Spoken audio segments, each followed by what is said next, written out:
tengo un paro cardiorrespiratorio y clínicamente duro 8 minutos muerto. Aparezco en un sitio completamente blanco, al frente hay un portal y hay dos entidades blancas y tienen arriba un ojo. Y el cuerpo tiene como plumas. Yo veo una puerta y me dicen, si usted cruza no hay forma de regresar. La noción del tiempo es muy diferente a la que tenemos acá. Empiezan a ver hacia el pasado, hacia el presente, hacia el futuro, simultáneamente. La muerte es una parte también de nuestra existencia, pero no es propiamente el final.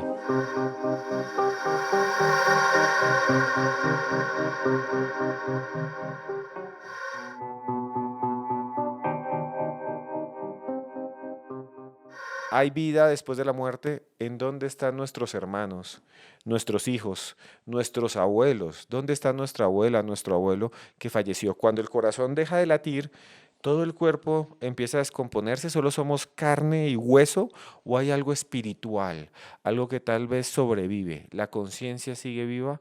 Hay gente que ha llegado al límite por una enfermedad, por un problema, por un accidente. Se llaman experiencias cercanas a la muerte. Hoy, en este video podcast, vamos a escuchar una de esas experiencias asombrosa, increíble, que nos pondrá a pensar en la posibilidad de que todo continúe en un más allá. Y por eso tiene que ver este video hasta el final, hasta el final, hasta el final. Y estamos nada más y nada menos que con un animador colombiano, animador porque construye piezas de comunicación en animación, en series y elabora series, ha sido director de animador en muchos proyectos. Andrés Arévalo. Andrés, muchas gracias por estar en Historias Paranormales. Muchas gracias, Esteban, por la invitación. Qué chévere. Andrés, empecemos de una vez. Tú eres animador colombiano, trabajas acá, has trabajado en producción de televisión, de cine, y de repente algo te sucedió. ¿Qué fue lo que te sucedió? Bueno, en el año 2021 tuve una situación bastante complicada por temas de salud, una infección respiratoria que complicó mi estado y con el paso de las semanas se fue poniendo peor, al punto que terminé en la UCI por no haber como puesto la atención debida a lo que estaba pasando. Eh, Fue un proceso de deterioro de 3 semanas, más o menos, donde aparece un resfriado muy suave, muy leve. Yo comienzo a tomar medicamentos, pero no me estoy dando cuenta que mi estado se empieza a deteriorar cada vez más, al punto que ya las últimas veces que me ven los médicos me dicen, nos vamos ya para la UCI, porque usted está muy mal. Yo no me estaba dando cuenta de lo mal que estaba, porque a raíz del proceso de deterioro me daba mucho sueño, mucho cansancio y comencé a pasar todo el tiempo dormido, de manera que yo no me estaba dando cuenta de lo que estaba pasando.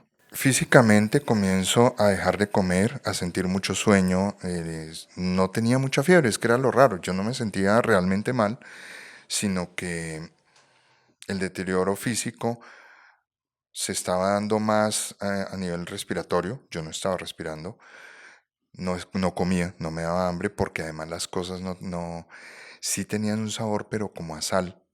Y yo decía, pero ¿por qué esto me sabe a sal si, por ejemplo, era una ensalada de atún?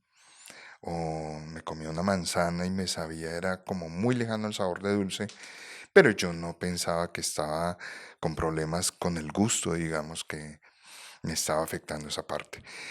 Entonces, ya el médico es el que me ve 3 veces. La primera vez me ponen oxígeno en la casa, yo no respondo a ese tratamiento y ya la tercera vez él me dice, no, yo me lo llevo ya. Además me está monitoreando desde la clínica. La jefe Sandra, que era una enfermera que estuvo todo el tiempo conmigo pendiente por teléfono, me dijo, no, ya, o sea, yo no voy a dejarle tampoco más tiempo, yo me lo llevo ya para la clínica. Y con el doctor que me atendió, inmediatamente me trasladan para allá. Cuando yo llego a la clínica, yo entro de una vez a UCI y yo decía, ¿qué es lo que está pasando acá? Perdón, voy a contar algo que pasa importante en esto. Y es que el deterioro mío es tan rápido que en un momento yo digo, ya me voy a morir. Yo en este punto sé que no tengo posibilidad de salir de esta situación. Cuando uno llega a ese punto, uno dice, es normal. Sientes que la muerte es un proceso natural, como cualquier proceso fisiológico que uno tiene. Cuando yo empiezo a presentir que voy a morirme, comienzo a despedirme de todo el mundo y comienzo a cerrar como ciclos, y entre esos cierres que yo hago, pese a que no soy una persona creyente o religiosa en ese momento, le digo a Diana, una muy buena amiga, eh, necesito hablar con un sacerdote o con alguien porque quiero cerrar esto. ¿Cerrar qué? Le dije, me voy a morir. Usted no se va a morir, Andrés, usted está con gripa, está resfriado. Yo no creo que vaya a morir. Le dije, sí, yo siento que ya estoy muy próximo a morirme. Hablo con un padre, Gonzalo Arias, y cuando tenemos esa conversación yo le digo, padre, yo no quiero que me venga aquí a hablar de temas religiosos, no quiero hablar nada de eso, simplemente quiero hablar con alguien y cerrar el ciclo, que me dé los santos óleos, si es que le parece importante eso para el cierre. Y él me dice, mire, yo no le voy a dar los santos óleos, vamos a hablar, vamos a hablar de lo que usted quiera. Y le explico, yo me estoy muriendo, padre, no tengo miedo, sé que me voy a morir y que no me queda mucho tiempo por acá. Dentro de la conversación es natural que cualquier persona quiere, mm, si no convencerte, por lo menos tratar de decirte que no te vas a morir. Le tenemos mucho miedo a la muerte y siempre tratamos de evadir el tema. Pero llegamos a un punto de la conversación que él aceptó que yo me iba a morir. Y yo acepto, no como una sentencia de muerte, sino como un cierre muy bonito en esa conversación, que yo me voy a morir y él sabe que va a pasar, y ahí para nuestra charla. Y quedamos en que si salgo de eso, nos vamos a ver, porque fue telefónico, yo estaba aislado totalmente en el apartamento. A mí la comida me la llevan mis papás y la dejan en la puerta, se suben al ascensor y ahí yo salgo a recoger la comida. Así que en esas 3 semanas yo estoy aislado y simplemente hablo por teléfono con las personas o por el citófono. Y esa última persona con la que yo hablo antes de que ya llegara el médico con la ambulancia y todos con la camilla a sacarme del apartamento, fue la primera vez que vi gente en muchos días. Ahí me asusté porque yo decía, sí, es cierto que sí me voy a morir ya. Ellos me sacan en una camilla. Nunca había estado en una ambulancia. Nunca había vivido como el estrés que manejan los paramédicos cuando tratan de mantenerte vivo durante ese trayecto a la clínica. Llego a la clínica, entro a la UCI de una vez y lo primero que hacen, me acuerdo, es ponerme un aparato que sopla un aire caliente. Es como tener un secador en la temperatura más alta, acá, como una mascarilla. Y yo no lo aguanto, yo me lo quito. Me dicen, no se lo quite porque necesitamos que su pulmón reciba aire y se expanda, y el aire caliente lo va a expandir. Pero yo no lo tolero, no lo aguanto. Así que hasta ahí ellos dicen, los médicos, vamos a entubar. Hijo, esto no puede ser, esto no puede ser. Yo hace pocos días estaba en mi casa, tenía mi vida tranquila y estoy acá en la clínica y ya me van a entubar y qué es lo que están haciendo, y hasta ahí me acuerdo de esa primera parte. Fue un momento muy angustioso, fue confirmar ese cierre de que me iba a morir, reafirmar todo ese miedo que en todo caso uno tiene porque es el final, no hay vuelta atrás, ya uno sabe que no va a pasar nada más. Me acuerdo que despierto en la madrugada en una habitación y están hablando dos trabajadoras, me están poniendo como unas mangueras en el brazo y una de ellas dice, está haciendo mucho frío. Y yo digo, estoy escuchándola, pero yo la estoy viendo desde arriba. Y me fijo en un detalle, es que yo cuando empiezo a intentar reconocer dónde estoy, veo todo en 360. Yo puedo ver la parte de atrás de la habitación, la lámpara, la cama de hospital, la puerta, un televisor y a ellas que están ahí. Y todo lo estoy viendo al mismo tiempo. Como si estuvieras flotando, como si estuvieras viendo todo desde arriba, o sea, como si te hubieras desprendido de tu cuerpo. Exactamente. Pero la visión era en 360. Yo no tenía que moverme para ningún lado. Todo lo estaba viendo al mismo tiempo. Y cuando una de ellas dice, está haciendo mucho frío, yo me acerco y le digo con una naturalidad increíble, mire, en la cocina de mi apartamento, ahí hay café en tal mueble. Y cuando yo estoy diciéndole eso, inmediatamente aparezco en el apartamento sin abandonar la habitación de la clínica. Es decir, estoy simultáneamente en dos lugares al mismo tiempo. Y en la cocina, yo enciendo la luz, abro la puerta del mueble y le muestro dónde está el mercado y le digo, mire, hay café y hay más cosas, disponga de eso porque yo ya me estoy muriendo. Y continúo en la habitación viendo cómo ella continúa con el tratamiento. Ellas no me escuchan, pero yo sé lo que está pasando en los dos lugares simultáneamente. De ahí surge como una teoría que yo pensaba cuando la gente dicen que la asustan, que escuchó ruidos en una casa. Yo creo que es uno en donde tu conciencia se expande tanto que uno puede estar en diferentes lugares, que el tiempo, la noción del tiempo es muy diferente a la que tenemos acá. No es que no exista, sino simplemente como que se acelera o se desacelera de acuerdo a lo que uno está haciendo en ese momento. Y lo que me dices es interesante, lo que tú decías, que la gente, por ejemplo, dice, mi papá se murió y se está despidiendo porque escuché los pasos, pero está en el hospital. O mi papá o mi mamá o mi abuela me tocó la puerta. O tengo el aroma de mi tía que está en este momento agonizando. Así Mucha es. gente dice, hasta los animales. Dicen, no, tengo un perrito y el perrito lo van a dormir y uno escucha al perro rascando en la Sí, casa. sí, sí, sí. Tú dices que tú cuando estabas ahí agonizando, porque tú estabas agonizando, prácticamente desahuciado, tú sientes que tu conciencia estaba en el hospital, podías ver todo y Así podías es. irte a la casa donde vivías, como si uno pudiera el espíritu salir y estar en varias partes al tiempo, como Exactamente. una bilocación. A propósito, antes de que nos sigas contando que esta historia está increíble, si ustedes quieren ir a otros lugares, conocer otros países, vamos a ir a Egipto algún día. Dentro de poco vamos a ir a Egipto. Si usted quiere ir, puede ir conmigo y conocemos las pirámides y muchas cosas más. Aquí abajo dejo un número de WhatsApp, hay un enlace de WhatsApp, ahí me escriben, yo mismo les respondo en video para que me vean. Pero bueno, Andrés, estás en el hospital, estás desahuciado, estás agonizando, sientes que tu cuerpo sale y estás en dos lugares a la vez. ¿Qué más sucede? En los siguientes días mi estado de salud se comienza a deteriorar mucho más.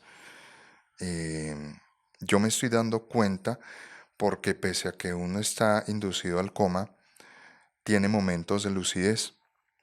Muchas veces en las historias clínicas uno lee que el paciente abrió los ojos, uno alcanza a escuchar muchas veces lo que está pasando y lo próximo que ocurre es que yo comienzo a tener como viajes a través de mi conciencia, pierdo el miedo a la muerte, sé que mi cuerpo cada vez se está deteriorando mucho más. A través de estos viajes comienzo a entender un poco que la conciencia no está propiamente en el cerebro. Eso es una discusión que ha habido, digamos, con neurólogos, neuropsiquiatras, porque tuve después varias charlas con, con una neuropsiquiatra que era la que me trataba después de haber salido de la clínica, y ya explico el porqué, donde la conciencia no está dentro del cuerpo, como acabo de decir, sino que cuando el cuerpo se apaga, igual la conciencia comienza a expandirse y también como a explicarle a uno un poco lo que está ocurriendo con el cuerpo. Como no hay una conexión directa donde yo esté, si no despierto, por lo menos dándome cuenta de lo que está ocurriendo, a través de ciertas experiencias la conciencia comienza a mandarle una información de qué está pasando acá. No solo con el cuerpo de uno, sino también qué está pasando en el entorno con los familiares, qué está pasando en el entorno social, y se pierde la temporalidad. Empiezan a ver hacia el pasado, hacia el presente, hacia el futuro, simultáneamente. Entonces yo podía ver, por ejemplo, cuando la gente oraba por mí, había muchos grupos de oración. Me acuerdo muchísimo una experiencia que tuve de mi papá. ¿Por qué la vi después? Porque cuando yo en ese estado veía que era un niño y mi papá me tenía alzado, yo tenía como 3 años en ese momento, y estamos en una piscina y me dice, vamos a sumergirnos, toma aire. Y tomaba aire yo, siendo pues pequeño en ese momento durante la experiencia, nos sumergíamos y él me decía, yo voy a respirar por ti. Cuando yo salgo de todo este proceso, mi papá me dice que él por las noches se acostaba a dormir y en su oración, él, en vez de pedir, lo que hacía era visualizar que me tenía como cuando era pequeño y que nos sumergíamos y él me decía, yo voy a respirar por ti. Yo le decía, mira, tal lo que me estás contando fue lo que yo viví en esas experiencias. Ahí entendí un poco lo que era el tema de la oración. ¿Por qué?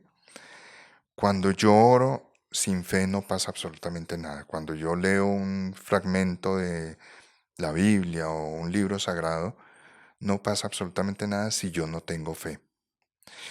Cuando había personas que me decían, estoy orando por ti, yo muchas veces lograba escuchar lo que estaban orando. Y no solo eso, sino que sentía como una fuerza que te empieza a levantar desde abajo para poder, si no recuperarte, que te sientas un poco mejor. La situación de vivir sin aire constantemente es muy angustiante. Te llega muy poquito aire a través de las máquinas que te tienen conectado y tú tratas de respirar, pero yo lo comparo como con esa sensación de cuando te sumerges bajo una piscina, bajo el agua o debajo del mar y vas a salir a respirar porque se te acaba el aire. Y ese momentito, esos segundos, eso es permanecer en esa situación todo el tiempo cuando estás conectado con muy poco oxígeno. No es que haya poco oxígeno, además es que la máquina, a veces uno no logra que tu cuerpo se, se engrane con el trabajo de la máquina. Entonces, mientras la máquina está mandando aire, tú estás también mandando aire y chocan, entonces no es fácil cogerle el ritmo a los equipos que están así, y más uno inconsciente, pues. Te iba a hacer una pregunta que creo que se pueden hacer muchos. Tú no eras una persona religiosa, eras una persona que No, no le interesaban mucho los temas espirituales, pero cuando estás ahí te das cuenta de que la oración funciona con fe, total. que si oran, tú estás sintiendo a la gente que oran y eso te hace o salir de la enfermedad o por lo menos estar mejor cuando Sí. estás ahí. Y para ti eso fue un cambio, yo creo, porque si eras una persona que no creía en nada, de repente empiezas a sentir eso. ¿Y qué más empezaste a sentir? ¿Qué más empezaste a ver? Dentro de ese proceso, a medida que yo continúo deteriorándome, empiezo a entender que todo está conectado porque cada vez que la gente oraba, yo sentía una leve mejoría. Pero el proceso de la enfermedad sigue avanzando, no es tan rápida la salida de eso y muchas veces la mayoría de la gente moría y por protocolo se hacía una intubación, pero pues realmente no eran muchos los que lográbamos salir. Durante esas siguientes semanas, em, yo empiezo a tener una experiencia, es decir, cada vez me alejo un poco más de lo que está pasando acá y comienzo a hacer como una exploración en mi pasado. Y cuando hablo de mi pasado, empiezo a ver personas que habían fallecido unos años antes. Un tío mío, Armando, mi tía Tere, mi tía Tere. Entonces con mi tía empiezo a escuchar su voz y empezamos a explorar cómo era nuestro árbol genealógico. A veces vemos imágenes para poder entender un poco lo que estamos tratando, porque somos seres tridimensionales y para que nuestro cerebro pueda traducir toda esa información, pues lo pasa a imágenes, digamos, de lo que vemos. ¿Qué veía yo?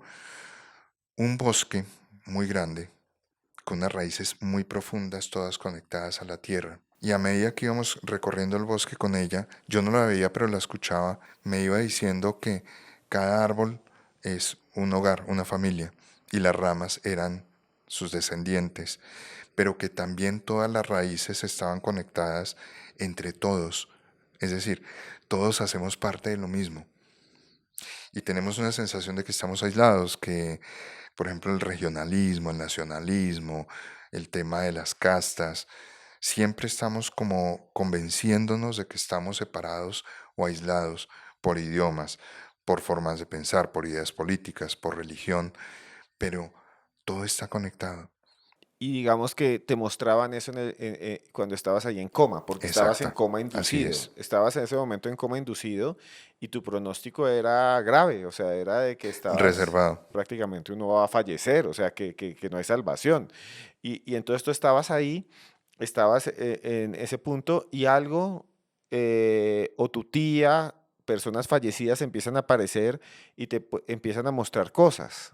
Imágenes que vamos a ver que tú, como eres animador, tú has dibujado cómo es ese más allá que viste. Entonces, te llevaban allá, caminabas en ese bosque, ibas a otros lugares. ¿A dónde más te llevaban esas voces? ¿Qué más te decían? ¿Qué más información te daban? En una segunda experiencia con un tío que había fallecido el año anterior, ya estoy en una parte muy crítica de la enfermedad. Yo además lo constato porque posteriormente puedo leer la historia clínica y él me lleva a su casa y aquí ocurre algo muy curioso. Yo no había podido visitar su casa desde hacía 2 años antes por el tema del aislamiento. Yo veo su casa completamente distinta a la decoración. Digo, ok, sí, estoy en coma, pues las cosas no se van a ver totalmente como las tengo en mi memoria. Tenemos una experiencia donde él a través de una niebla blanca me habla y me dice que ahí voy a estar un poco mejor, que voy a respirar un poco mejor. A veces uno piensa que todo esto es un sueño, pero cuando yo vuelvo y después de todo este proceso, pasados unos meses, voy a su casa y efectivamente la casa estaba la decoración diferente.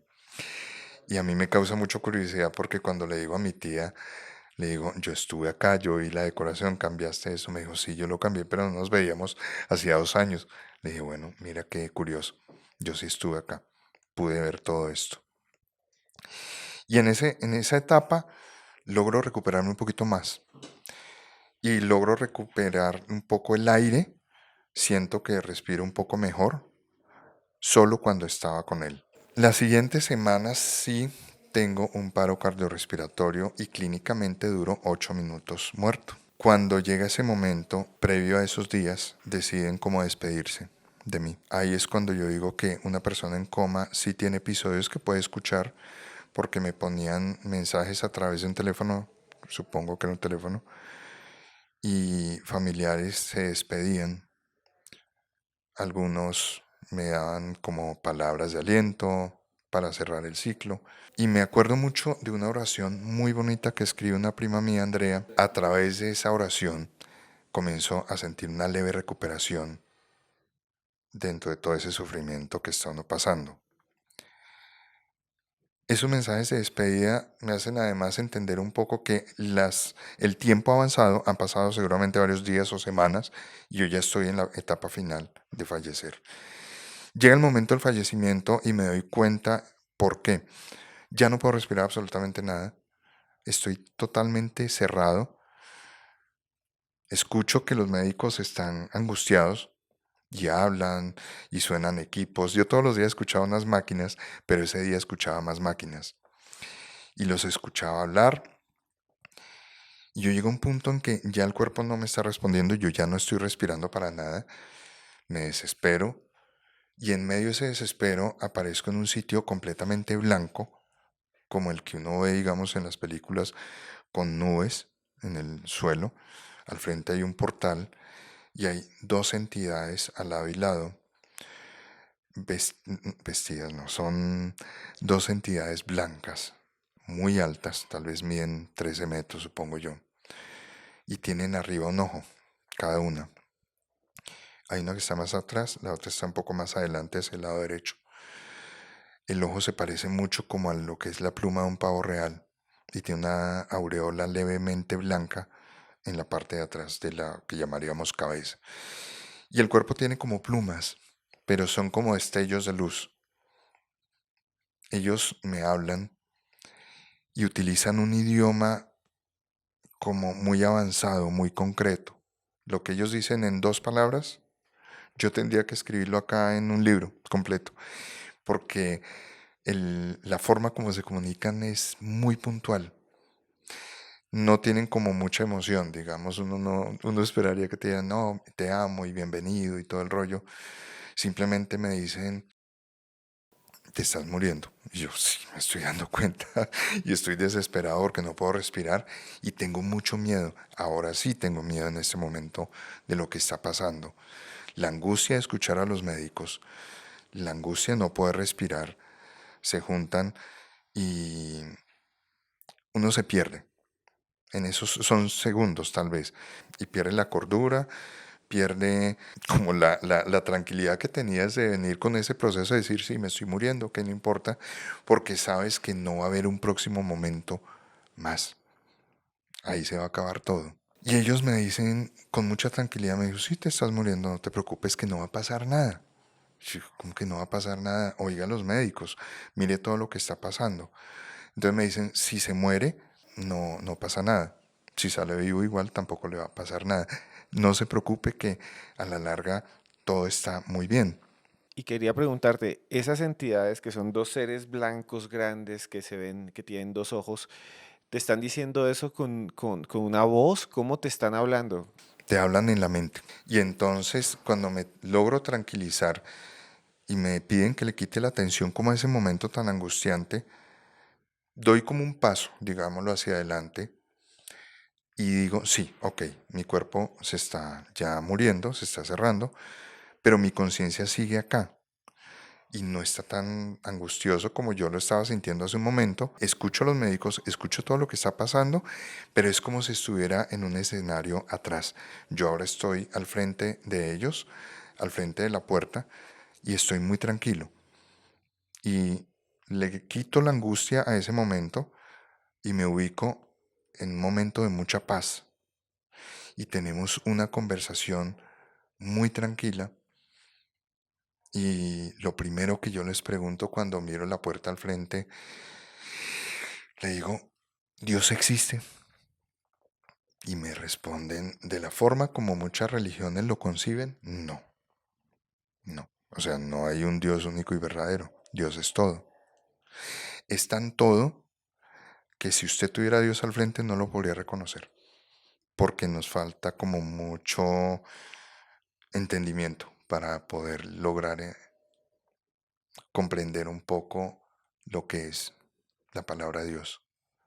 No es masculino, no es femenino, abarca todo y acepta todo. Acepta las creencias de muchas religiones, las no creencias de las personas ateas. Todo es válido dentro de ese concepto. Pero si quisiéramos definirlo un poco mejor, ellos me ponían un ejemplo, me decían, imagínese que Dios es un libro que usted lo pone en el suelo y una hormiga pasa caminando por encima del libro y no se va a enterar que ahí estaba Dios. Así les pasa a ustedes todavía. Nosotros tenemos una idea muy clara que Dios es todo, a través de religiones, a través de textos, a través de discursos que ha habido sobre la teología de la existencia de Dios. Pero más que convencernos de que Dios sea una conciencia, más que convencernos que Dios sea un ser místico esperando a ver en qué momento te voy a castigar o te voy a premiar o te voy a cumplir un milagro o a ti no te cumplo el milagro porque no crees en mí. Más allá de eso, hay una totalidad que abarca todo desde una conciencia que está mirando todo lo que está pasando. Andrés, entonces tú estabas, te dio un infarto, estando en coma inducido, te da un infarto y en ese momento aparecen estas dos entidades y empiezas a hablar con ellos, empiezas a dialogar y ya parece que te vas a morir. ¿Qué más sucede ahí? Siento que estoy recibiendo muchísimo entendimiento, siento que estoy teniendo una conexión más directa, no solo con estos seres, sino con Dios y con la vida. Empiezo a entender la vida de otra manera mucho más sencilla. Yo no vuelvo de esa situación siendo más espiritual, ni más feliz, ni más alegre, ni nada de eso. Vuelvo con mucho entendimiento y empiezo a entender que la vida no es tan terrible como nosotros la vemos, no tiene todos los adornos que le ponemos día a día. Y vuelvo a ese momento. Durante esta experiencia yo recibo además unas enseñanzas que me permiten entender un poco lo que está pasando en la vida de todos, en la vida y en la muerte, porque es que la muerte es una parte también de nuestra existencia, pero no es propiamente el final. Es una extensión de conciencia y a través de la muerte nosotros entendemos lo que no hicimos acá, nos damos palo, hacemos como un juicio que en las religiones dicen que te mandan o al infierno o al purgatorio o al infierno o al cielo, perdón. Realmente el juicio lo hace uno y uno se sienta a revisar qué fue lo que pasó durante el tiempo que estuviste acá, que además es muy corto. Cuando a ti te hablan del cielo, es cuando tú sientes que las cosas que hiciste estuvieron dentro de lo que tenías planificado hacer en la vida. Por lo menos no te llevaste por delante a la gente. Y todos cometemos errores, pero no son tan graves porque es que para que todo esto se mueva hay que cometer errores y hay que tener aciertos. Lo que pasa con el estado del infierno es cuando tú empiezas a cometer tantos errores conscientemente sabiendo que ese error va a afectar a otro o a otros y lo sigues haciendo. Una persona más evolucionada, más espiritual, no piensa en llevarse por delante a los demás porque sabe que hay suficiente para todos. Sabe que hay un camino que va a recorrer a lo largo de su vida y que ese camino es el que lo va a llevar, si no a un final feliz o un final triste, porque muchas personas, por más que sean buena gente, mueren por una enfermedad o por un accidente, pero que esa etapa que estuvo acá, ese tiempo, lo hizo bien, lo hizo dentro de lo que tenía planificado. Muchas personas llegan a la cúspide de la fama y mueren ahí. Y uno dice, pero ¿por qué murió? Si hace poco murieron dos futbolistas en un accidente automovilístico. Y no está mal. Hicieron su carrera, se destacaron y finalizaron ahí. Pero somos nosotros los que le damos ese tinte de ¿por qué pasó? ¿Por qué llegamos a ese final? Porque no hemos logrado entender que más allá hay parte de la tarea que tenemos que desarrollar acá.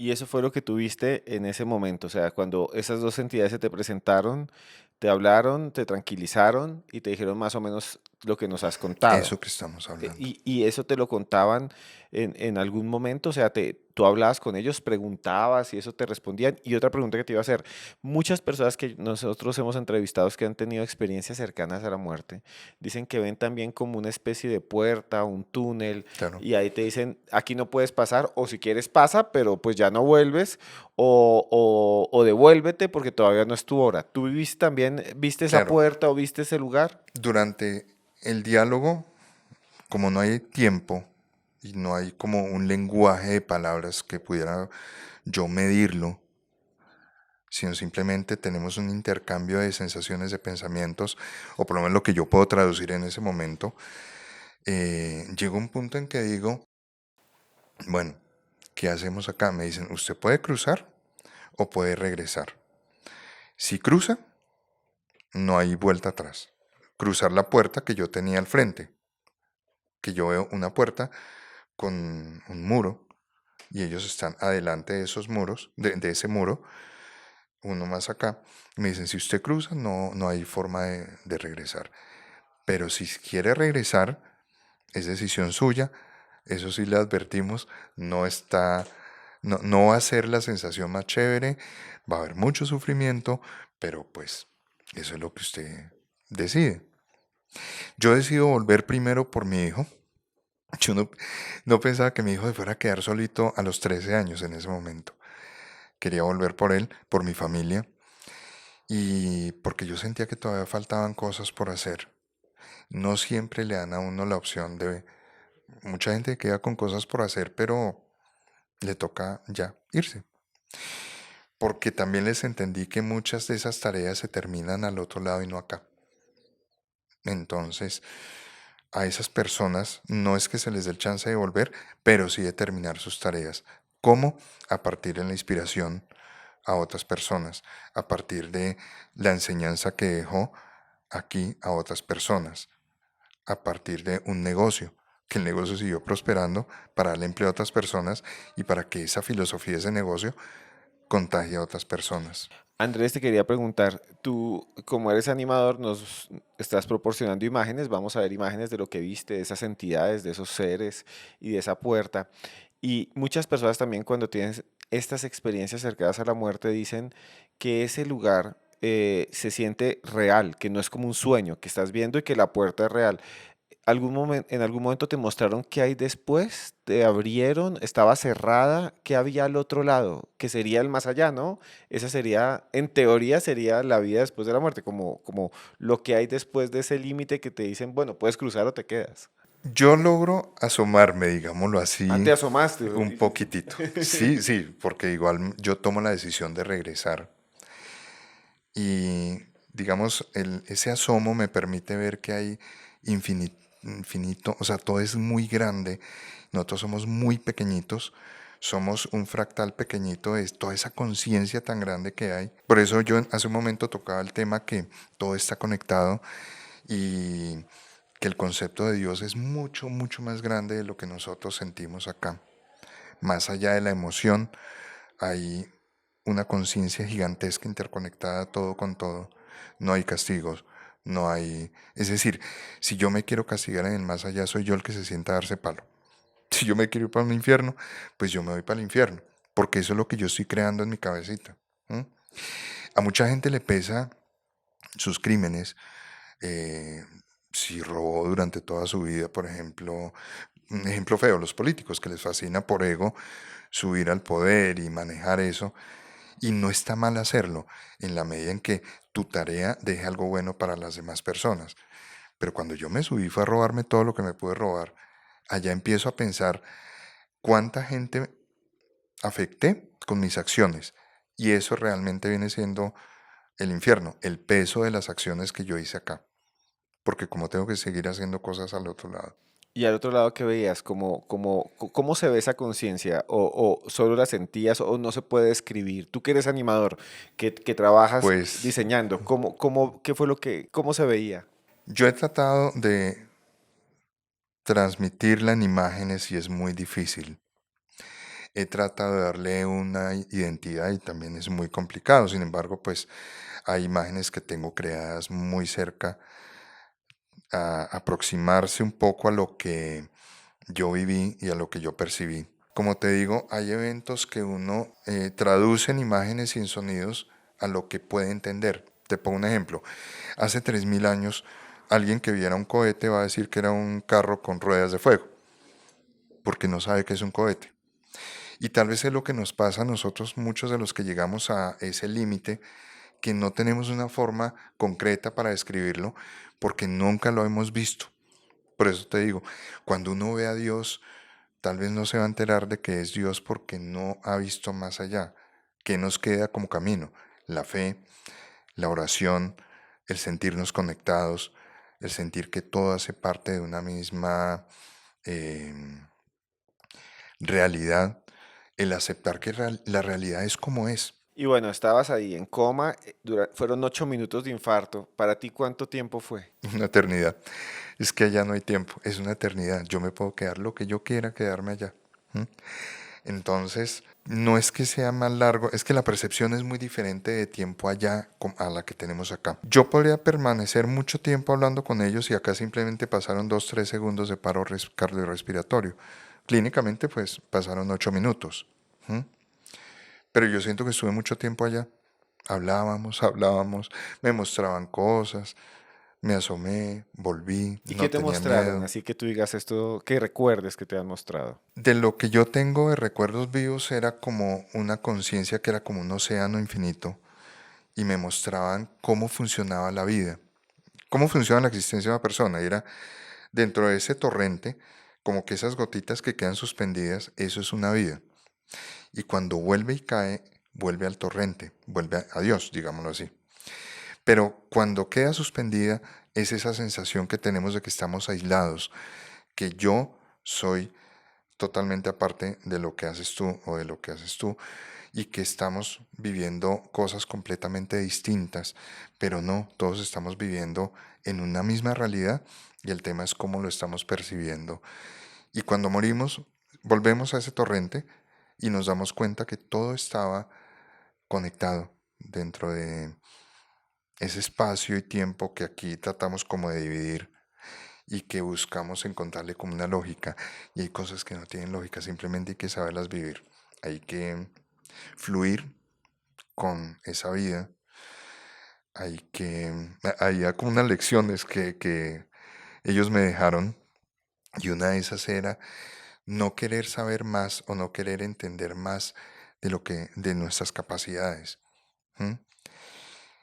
Y un ejemplo que yo pongo mucho en eso es cuando queremos ver si hay vida en otros planetas, pero ni siquiera hemos sido capaces de sentarnos a hablar entre nosotros. Y bueno, y estás allí y de repente te dejan estas lecciones, te muestran cosas, ves estas dos entidades, decides volver y en ese momento despiertas del coma o qué sucede o cómo sucede. Bueno, voy a tomar el tema de las lecciones, que es muy bonita esa parte. Sí. La segunda es aprender a fluir con la vida, lo que mencioné hace un momento, y no querer cambiar las cosas que son. A veces nos sentimos un poco frustrados porque no nos fluyen las cosas, un proyecto, un emprendimiento, una relación. Dejemos que la vida solita va acomodando las cosas. Esa es una gran lección. Otra lección que yo también había recibido es no intentar persuadir a los demás, inculcándole creencias que porque yo creo y porque a mí me funciona, los demás tienen que creerlo igual.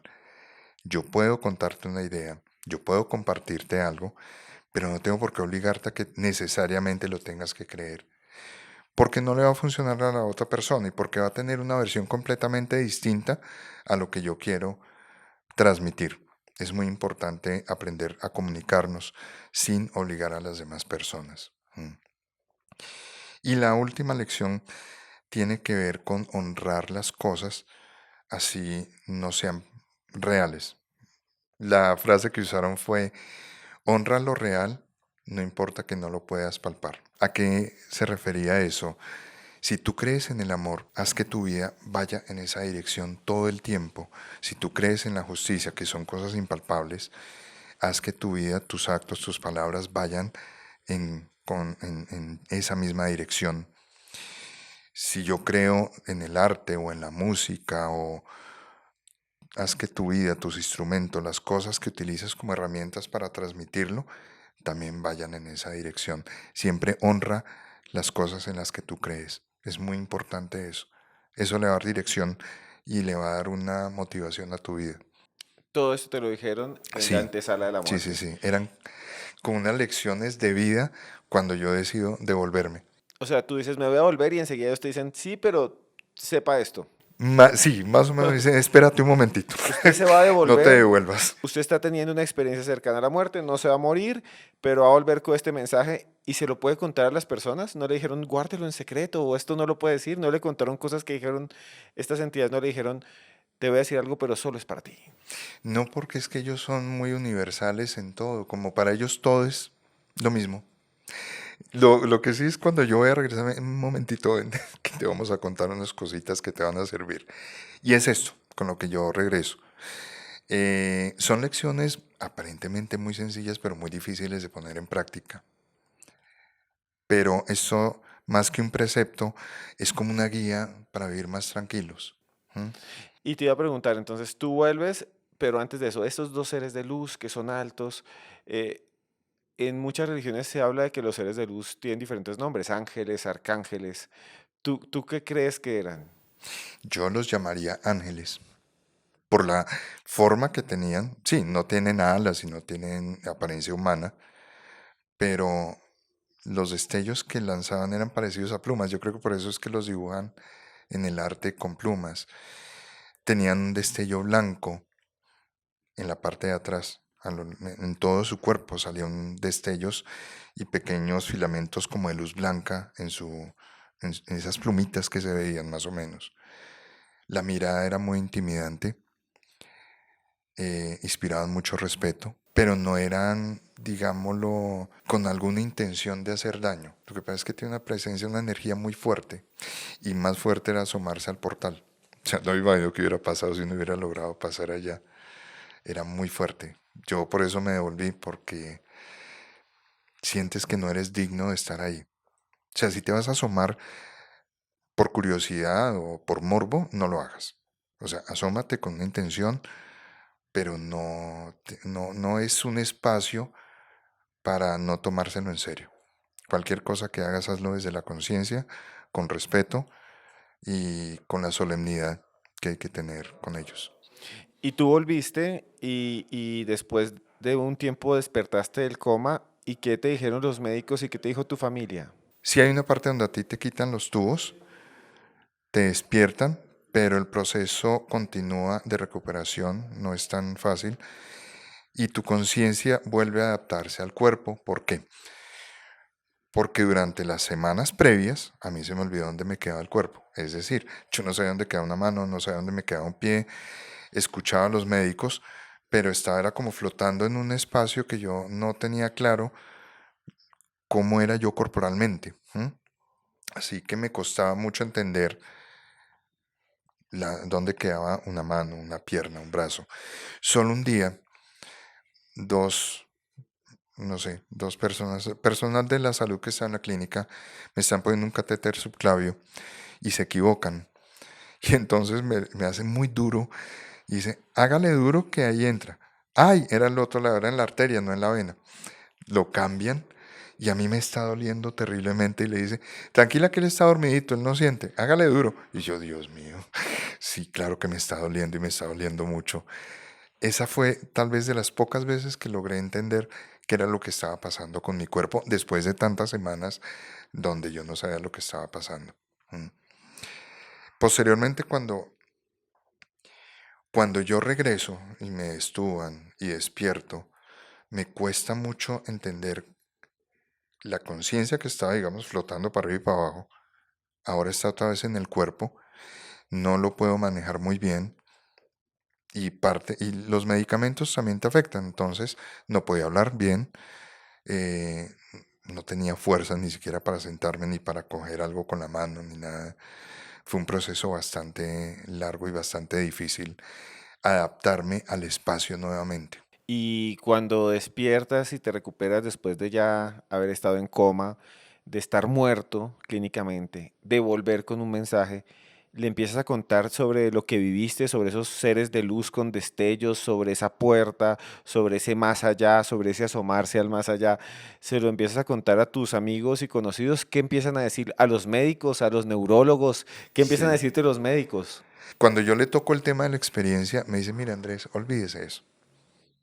Claro, científicamente es un tema tabú para muchos, no hay pruebas y para un científico, para un médico es muy difícil aceptar el tema.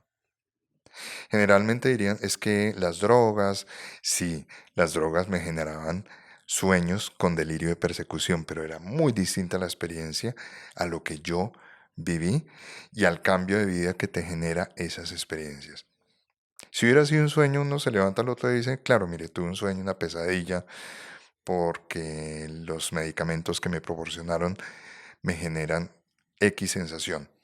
Que uno sabe diferenciar esa sensación de los medicamentos a haber tenido estas experiencias tan profundas que además te cambian la vida. Y una pregunta sobre eso. Muchas personas dicen que después de tener la experiencia su vida cambia, obviamente Sí, su vida cambió, que ya no le tienen miedo a la muerte, que entienden más al universo. Y otros dicen que siguen teniendo algunas experiencias extrañas ya en la vida.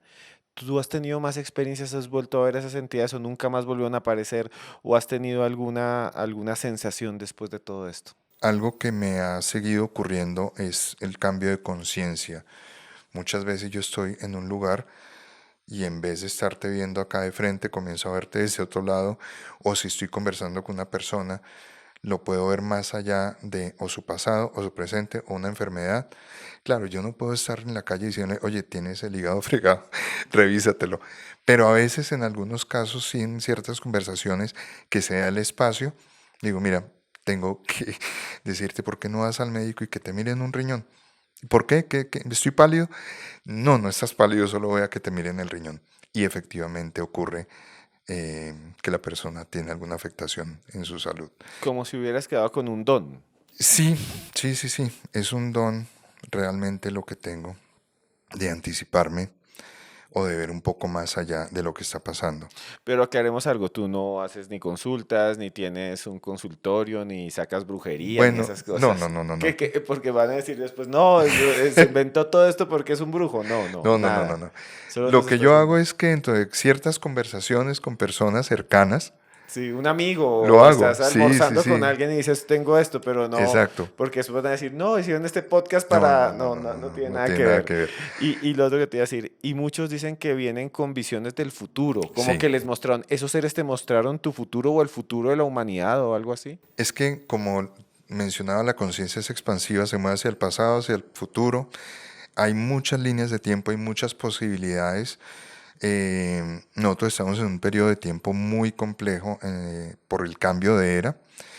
Y lo que yo sí pude vislumbrar de un futuro, digamos, a nivel planetario, es una cantidad de conflictos bélicos que vienen todavía. Tuve la visión de lo que iba a pasar entre Israel, Ucrania, estas dos guerras que no están cerca de terminar además, porque aún falta unos buenos meses de darle un fin a eso y que no va a terminar ni a favor de uno ni a favor del otro. Es la primera vez que vamos a tener unas guerras sin ganadores, porque no van a salir favorecidos, ninguno. Y te mostraron qué más viene después. Bueno, finalizando esa parte es que ellos no tienen claro qué es lo que quieren. Cuando no tienen claro qué es lo que quieren, pues no van a tener un triunfo, digamos, contundente para decir, yo iba por este objetivo y logré este objetivo. A nivel social nos está ocurriendo lo mismo. No sabemos realmente qué es lo que queremos, no tenemos una identidad propia, sino la absorbemos por medio de las redes sociales y eso va a generar que en las siguientes generaciones lleguemos a un punto de reset, porque los nuevos niños que van a llegar se van a preguntar, venga, de todo este reguero de información, ¿qué hago yo con todo eso? Estamos en la era de la información, todo está a la mano. Prácticamente no necesitaremos ni siquiera una universidad para estudiar, porque toda la información la tenemos al frente, pero no sabemos qué hacer con eso. Entonces, ¿a dónde nos orientamos? Mucha gente pues se pone a hacer videos en TikTok, moviendo la cabeza, moviendo la boca como un pescado, cantando y buscando ser influencer. Y estamos en una época donde todo el mundo está haciendo cosas para llamar la atención, pero no para aportar. Entonces las siguientes generaciones van a llegar con todo ese bagaje a preguntarse, ¿qué estamos haciendo?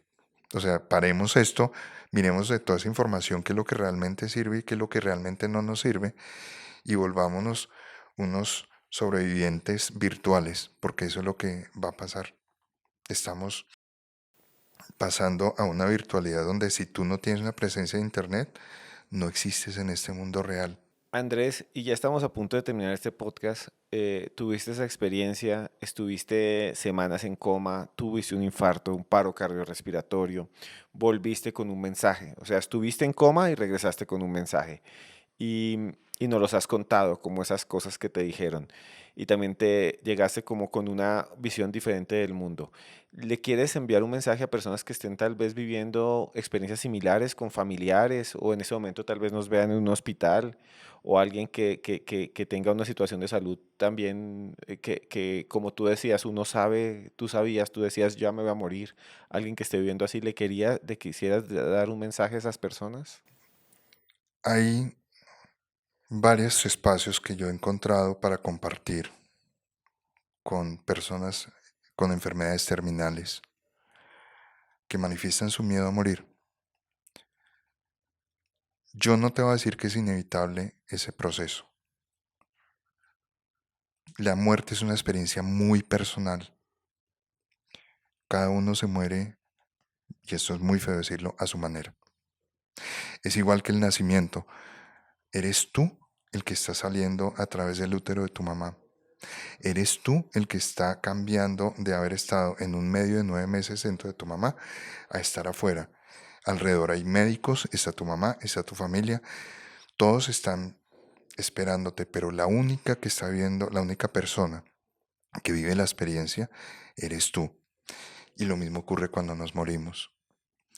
La única persona que está pasando ese tránsito es quien va a morir. Y que estés enfermo no necesariamente es una condena de muerte cercana o lejana.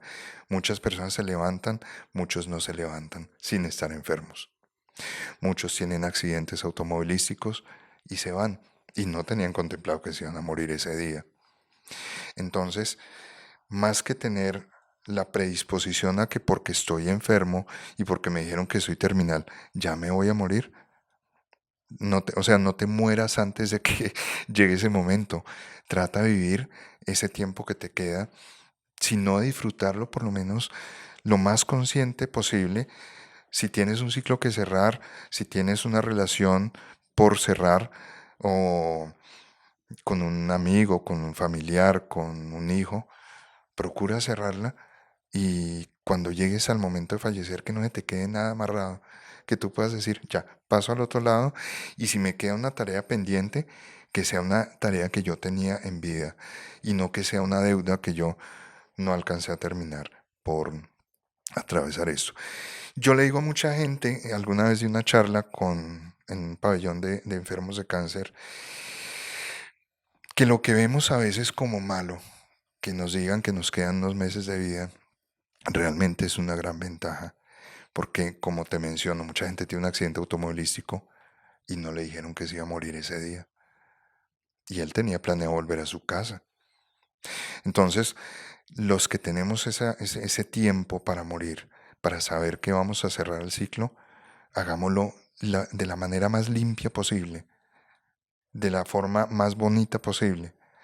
Que no solo dejemos una huella en los demás, sino que nos escribamos nuestra propia huella diciendo, mira, esto fue lo último que hice en este periodo de tiempo y aproveché el tiempo de la mejor forma posible. Ese sería el mensaje.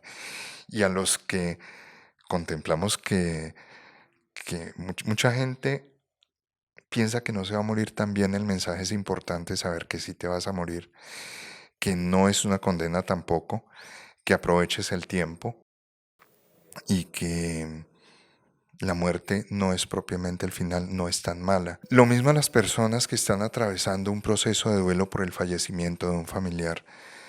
El duelo es un tema necesario, es un tema emocional que hay que vivir, es un cierre también de lo que pasó. Una parte de nosotros se está muriendo también o se murió con esa persona cercana que ha fallecido y culparnos de lo que hayamos hecho o no hayamos hecho tampoco nos va a ayudar, pero si lo sientes necesario para poder salir adelante, deja que esa parte salga y muera también.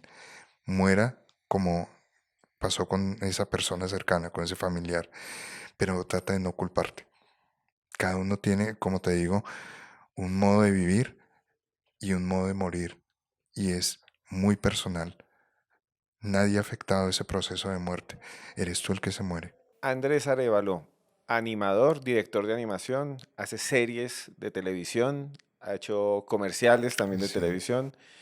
No creías, no eras una persona muy espiritual, estuviste semanas en coma, estuviste 8 minutos con el corazón y los pulmones sin funcionar, viste dos seres de luz blancos de unas lecciones que nos contaste, regresaste. Gracias por estar en Historias Paranormales con Esteban Cruz. ¿Dónde pueden buscarte? Si alguien quiere, aquí abajo vamos a dejar, si tú deseas, tus redes sociales Sí. aquí para que te contacten, pero ¿dónde pueden buscarte? Bueno, hay redes sociales de mi trabajo, de lo que yo hago como animador, como productor. No esperen encontrar redes sociales donde yo salga hablando de este tema, siendo que es un tema muy personal. Hay un canal pequeño en WhatsApp, que yo te puedo dejar la dirección, Aquí lo en dejamos. donde publico ciertas cosas o les pongo una charla que digo, mire, reunámonos un momentito, charlemos, y a través de ese canal me pueden contactar porque a veces doy charlas muy puntuales. No es mi actividad ni nada de eso, pero sí siento que es importante ayudar a las personas, no solo a los que están con una enfermedad terminal, sino a los que están viviendo un duelo y a las personas que quieren usar estas herramientas para su negocio, para su empresa, entender un poco que todo el día nos estamos muriendo un pedacito de nuestra vida. Entonces lo que nos quede, usarlo bien. Andrés, muchas gracias por estar aquí. Bueno, muchas gracias a ti. Qué chévere. Y a ustedes que nos vieron, muchas gracias por haber estado aquí en Historias Paranormales con Esteban Cruz. Nuevamente, hoy no les tengo una historia porque la historia la hemos escuchado. Ustedes al final escogen en qué creer. Nosotros presentamos los documentos, ponemos todo sobre la mesa y al final, vuelvo a decir, usted decide. Solo le quiero decir una cosa, que todas las cosas buenas que busque, las consiga. Que todo lo que le haga bien a usted y a todas las personas alrededor suyo, lo logre. Que sus sueños bonitos, buenos, se hagan realidad. Y que viva, que todavía está vivo. Si está viendo este video es porque todavía está vivo. Y merece vivir bien. Porque usted esté donde esté, yo Esteban Cruz, le digo que lo queremos mucho.